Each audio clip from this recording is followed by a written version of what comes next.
In April of 1991, the ABC network show 2020 took that based on a true story tagline one step further when they aired an exorcism on television. It was a controversial moment of television history, which Newsweek called little more than the gratuitous torment of a deeply disturbed young girl. The girl in question was a 16-year-old girl referred to only as Gina. She was said to be possessed. She was already in a children's hospital in Miami for weeks of psychiatric treatment before the church gave its backing for an exorcism. And she continued to be in psychiatric treatment after the exorcism was complete. Many have called this tabloid journalism, a desperate attempt at views. If that's the case, it certainly worked. They got more than 29 million views for that episode, more than any other episode of 2020. On the other side of the argument is that they were making the public aware of the evil in the world. Certainly, the medieval images, dramatic music, growling demon voice in the introduction show seems to lean towards sensationalism.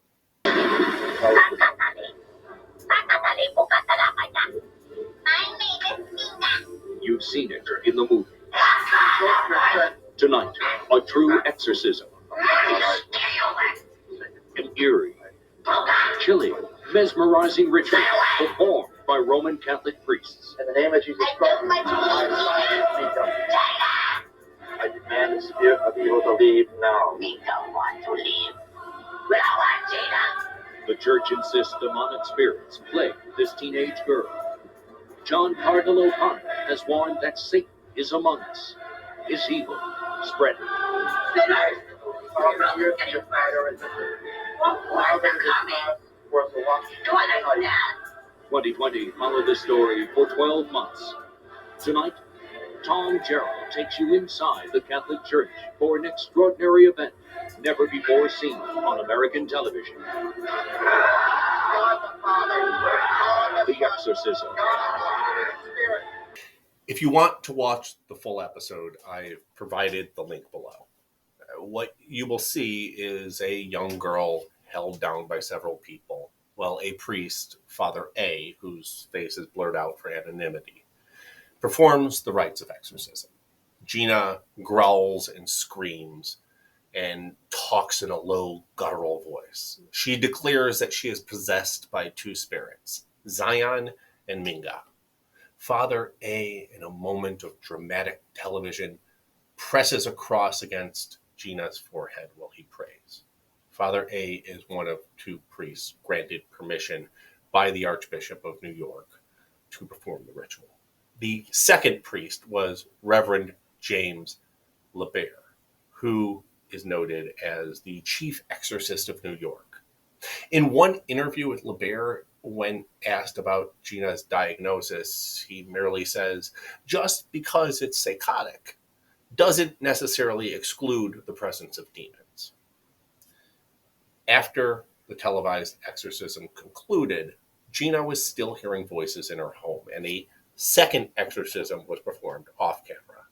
She then went back to the psych ward for 2 weeks, where they started her on a new medication. Her therapist says that she was more lucid than she had been in years, and was finally able to have behavioral techniques taught to her that had previously been impossible. So was this a win for the church or a win for psychology? Maybe a bit of both. I think the psychiatrist / Jesuit priest they interviewed that day said it best. Even if she's not possessed, if she believes the exorcism will help, it probably will. As far as sensationalism goes, what caused ABC to air this program in the first place is no different than what made me create 2 episodes dedicated to exorcisms, and no different than what had you watch it. 29 million people tuned into the topic because it's fascinating. It is an exaggeration of the battle of good and evil that happens inside every one of us each day. It doesn't matter if you believe in God or the devil. that fear that exists of losing control of yourself to an outside force can still be present.